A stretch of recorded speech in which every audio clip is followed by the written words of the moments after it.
కృష్ణ చాలా మంది అంటారు ఇప్పట్లో మంచి నడవట్లేదు, అంతా చెడే ఉంది, చెడే చేయాలి, చెడు చేస్తేనే మంచి జరుగుతుంది అని అనుకుంటారు. కానీ అది కాదు. అసలు నిజం చెప్పాలంటే మనం ఏ కర్మ చేస్తామో అదే మనకు ఫలితం వస్తుంది.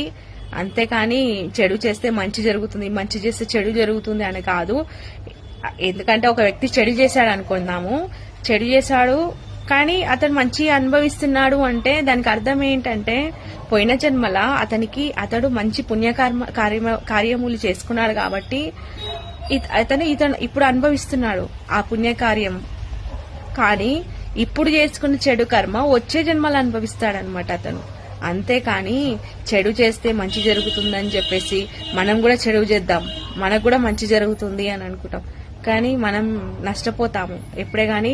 Every action equal to opposite reaction. మనం ఏ పని చేస్తామో అదే కర్మ మనకి. పుణ్యము చేస్తే పుణ్యం వస్తుంది, చెడు చేస్తే చెడు దుఃఖం వస్తుంది. అంతేగాని ఒక మామిడి చెట్టు పిందెను తీసుకొని, మామిడి చెట్టు పెరగాలని పిందెను తీసుకొని భూమిలో పాతి పెడితే మామిడి చెట్టు మొక్కనే వస్తుంది, కానీ సపోటా చెట్టు రాదు కదా.